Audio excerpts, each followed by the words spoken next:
Bienvenue dans cette nouvelle vidéo où nous allons héberger un site web. Pour ce faire, je vous propose ce projet très simple fait en PHP. Il nous servira de test.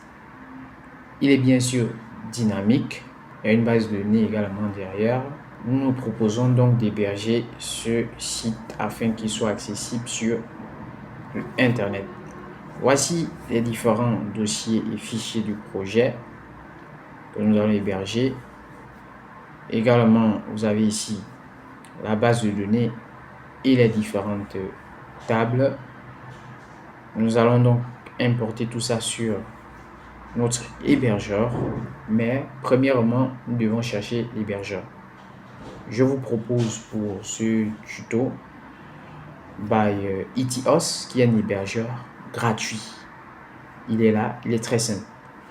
Nous allons commencer par créer notre compte. Ici, vous allez mettre votre nom de domaine. Moi, je vais mettre mon université. Par exemple, Facebook. Le nom de domaine va permettre d'accéder à votre site sur Internet. Bien sûr, il y a des choses derrière, mais on n'entre pas dans les détails. Ici, vous allez mettre votre mot de passe,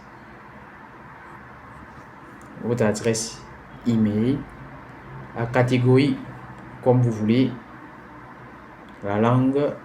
Vous pouvez laisser en anglais ou bien mettre en français, ça va dépendre de vous. Et lorsque vous allez arriver à la sécurité, vous allez juste répéter ce code.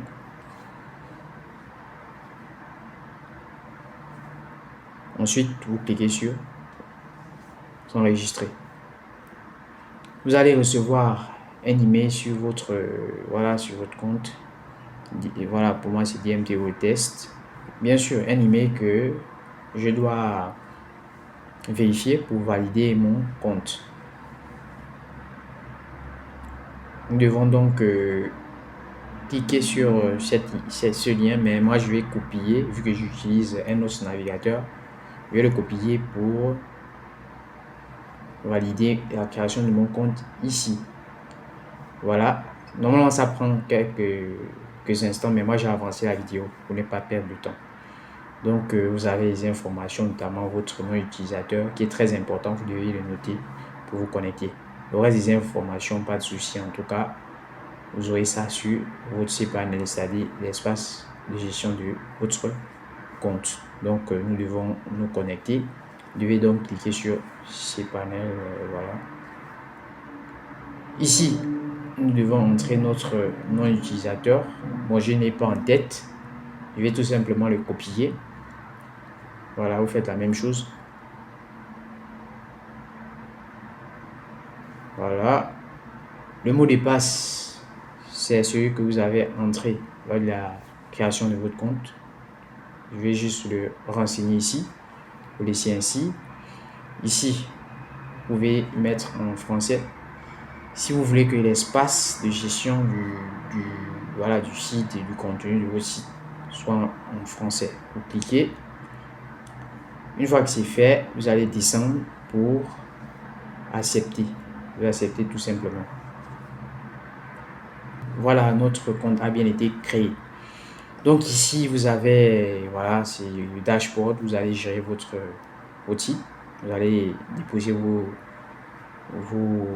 fichiers, vos documents.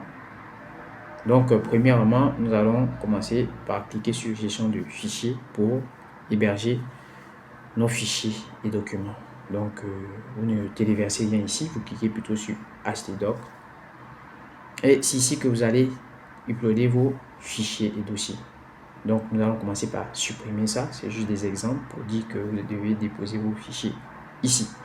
Ensuite, je vais maintenant arranger la fenêtre pour pouvoir glisser directement les fichiers et dossiers sur mon hébergeur. Donc vous allez faire la même chose. Vous allez juste sélectionner vos fichiers et dossiers, vous allez glisser. Je vais avancer la vidéo en tout cas pour ne pas perdre de temps. On se retrouve à la fin. Voilà, ça a été fait. Et maintenant, ce que vous devez savoir, c'est que le point d'entrée de votre site, c'est-à-dire la page d'accueil, doit être nommée index.php si vous êtes en PHP, index.html si vous êtes en HTML. Ça permet au moteur de recherche de connaître le point d'entrée de votre site. Donc, c'est très important. Voilà, une fois que c'est fait, nous allons chercher donc le domaine principal. Donc, c'est à partir de ce domaine qu'on pourra accéder à mon site sur Internet. Je vais tout simplement le copier et coller dans un nouvel onglet pour pouvoir accéder à mon site Internet. Vu qu'on l'a déjà bien hébergé lorsqu'on a déposé les fichiers et les dossiers. Voilà, on va rechercher. Ça y est, notre site a bien été hébergé. Il est maintenant disponible sur Internet. Nous allons donc commencer par tester si tout fonctionne très bien. Voilà, on va entrer ici les informations pour se connecter. Donc, élève@gmail.com. Ensuite, nous allons entrer le mot de passe, tout simplement. On se connecte. Vous voyez qu'ici, il y a une erreur. Ça veut juste dire que la base de données n'a pas encore été configurée. Donc, il y a un fichier qui permet de configurer la connexion à la base de données. C'est bien ce fichier db.php. Il a certainement les informations du localhost. Donc, nous devons le modifier pour pouvoir faire en sorte que le backend fonctionne. C'est la même chose que vous devez faire de votre côté. Vous devez mettre les informations de votre hébergeur ici. Pour ce faire, nous allons commencer par créer notre base de données. Ici, vous cliquez sur base de données MySQL. Ensuite, vous allez donner un nom à votre base de données. Voilà, moi je vais donner université. Cliquez ensuite sur créer. Voilà, la base de données a bien été créée. En bas, vous avez les informations de votre base de données.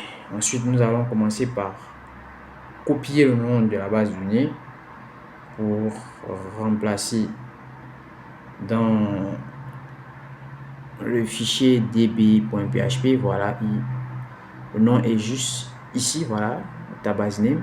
Nous allons tout simplement coller. Nous allons faire la même chose avec le nom utilisateur. Le nom utilisateur, il est ici. Nous allons copier et remplacer. Le mot de passe, c'est le même que vous avez mis lors de la création de votre compte. Bon, moi j'ai mis ici test_2025. Host, nous devons également changer ici MySQL hostname, copier et vous allez également remplacer. Donc, c'est-à-dire, on met ici les informations que notre hébergeur nous fournit. On se regarde. Ensuite, nous allons tester à nouveau si tout fonctionne bien. On clique se connecter. Voilà, on a encore un problème, c'est que la table utilisateur n'existe pas.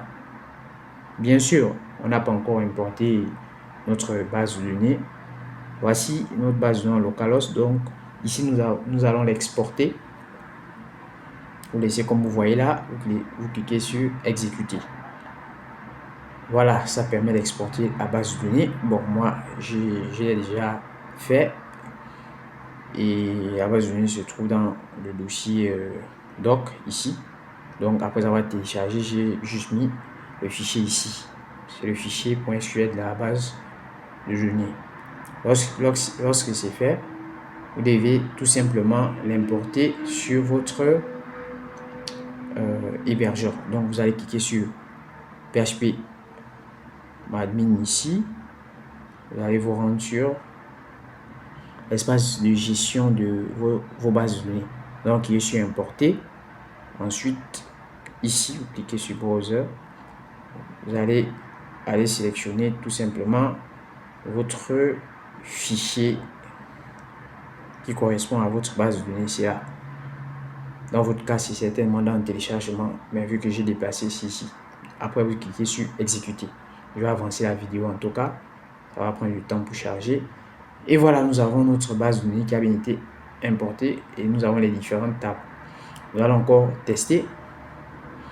Voilà, tout fonctionne très bien, le front-end comme le back-end, comme vous pouvez le constater. Nous avons hébergé notre site. Donc, je vous dis merci d'avoir regardé la vidéo et on se dit à la prochaine pour une nouvelle vidéo.